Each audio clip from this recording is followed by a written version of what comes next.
Welcome back. Now, with tariffs on South African goods set to take effect from the start of next month, industry body AgriSA says the country must urgently adopt strategic responses to safeguard and diversify its agricultural export markets. While the U.S. market, with support of the AGOA Act, only accounts for 4% of South Africa's total agricultural exports, or around $488 million last year, the impact on key commodities such as citrus and wine could be significantly with knock-on effects across the value chain. Joining me now, I'd like to welcome the CEO of AgriSA, Johann Kotze, who's joining us from Munich in Germany. Johann, good day. Thank you so much for joining us on News in Focus on Hilaal TV. It's a pleasure. Thank you so much. No, it's an absolute pleasure. I think, Johann, this 30% tariff hikes, I think it's really going to take a significant knock, especially given that when we talk agriculture, South Africa is quite a big player in it.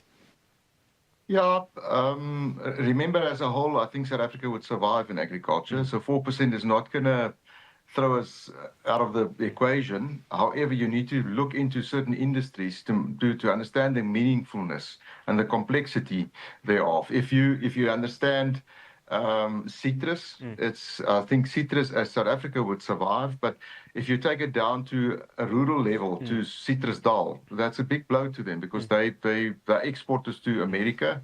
They don't have black spot, so it's a big blow to them, and it's a big impact on specifically citrus dal. If you look at the nut industry is also 22%. Now they're well diversified, but 22% out of their total exports being America, a big impact. Then smaller industries, which you don't talk that much about, is the ostrich industry, also taking a lot of their produce into America. And then also the seed industry, also out of the Klein Karoo. So I think meaningful for certain smaller industries and I would say smaller impacts in industries itself. But as a whole, I think South Africa will survive this. Johann, you've obviously AgriSA has said that there needs to be a strategy to safeguard and diversify the agricultural export markets. Have those discussions started occurring with government, given that we only are around 22 days away from those tariffs kicking in?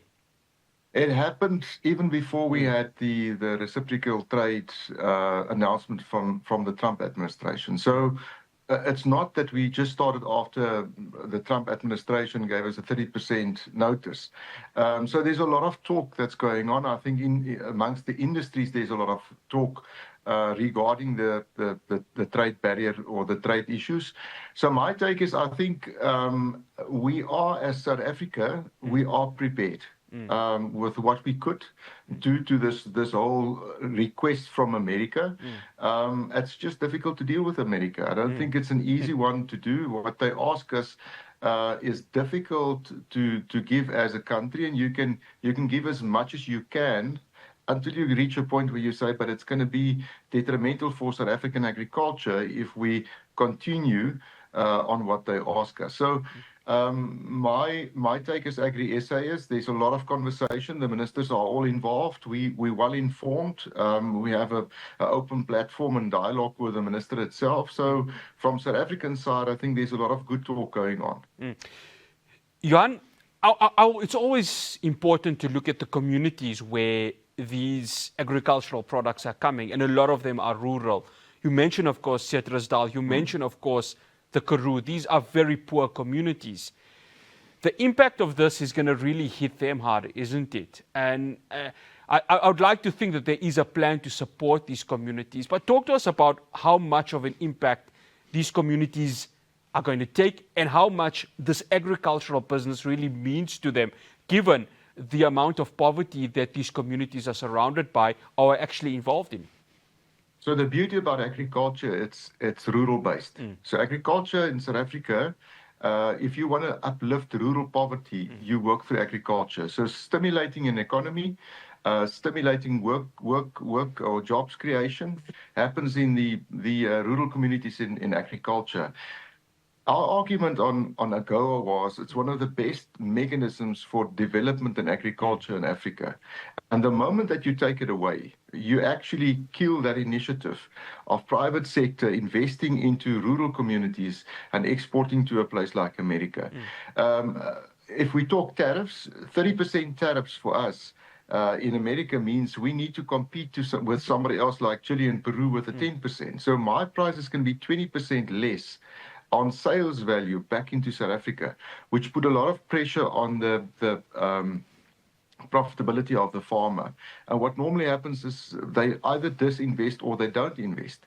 And that is where growth in the rural areas are getting a hiding. So a massive impact on specific areas in South Africa. And that's why, although we say 4% is not a big number for agriculture, we will survive it.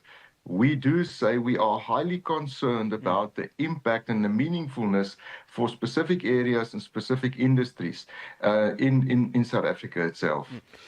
Johann, should the consumer within South Africa be concerned? I ask this, of course, because South Africa needs the exports to occur.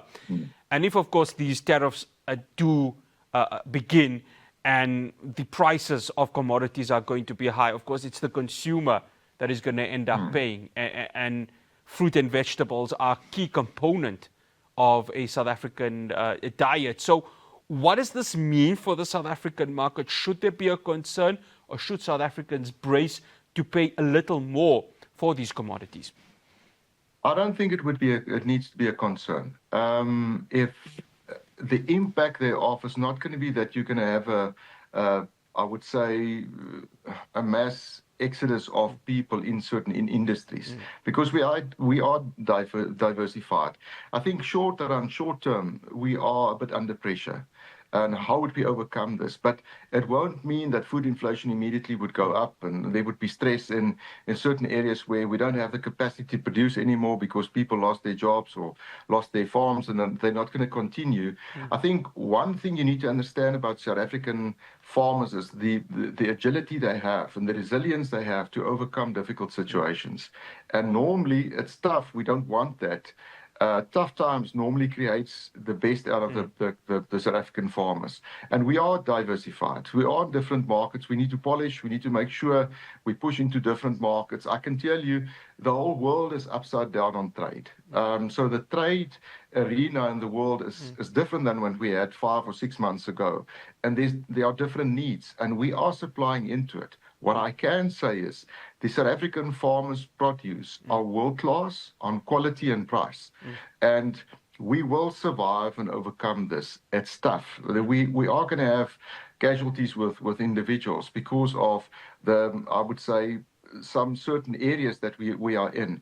But overall, there's no stress. Overall, I think we could rather applaud the farmers to say, well done, to overcome this mountain again and be standing strong as South African farmers in South Africa.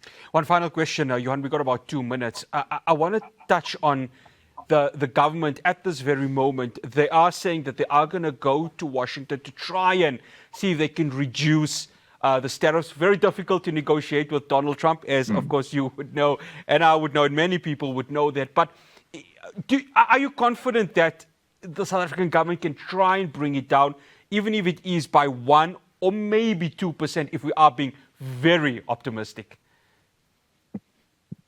It is so difficult to negotiate with America. This is based on reciprocal trade, and the tariffs is a way of putting America first and America's workers. So a difficult task to deal with. I'm convinced that the South African government and the representation we have, they can man up and stand up for what needs to be a deal also for South Africa. You know, it's good to say we have 0 tariffs, but in 5 years' time from now, we don't have farmers anymore. Exactly. So we also need to be clever that they also back South African farmers. And of that, I'm confident. I'm confident as a South African farmer that we would be able to represent ourselves and that they would stand their stance for South Africa. Am I confident that they will strike a deal? Yo, that's a difficult one. It's not easy to negotiate with a country where it's America first and America's people, and you need to conform to what they want you to do. A difficult concept. Oh, Donald Trump calls himself Mr. Dealmaker. Interesting to see how this is going to play out. Johann, absolute pleasure having you on. Thank you so much for joining us. Thank you so much. That's Johann Kotze. He is the CEO of AgriSA. So for the next 24 minutes, of course, we're going to have a discussion on a memorial, a time in history which was very difficult, the Srebrenica massacre which occurred in Bosnia. I'm going to be speaking to Mirnes Lemez after the break to talk about what this means for Bosniak Muslims. Do stay tuned.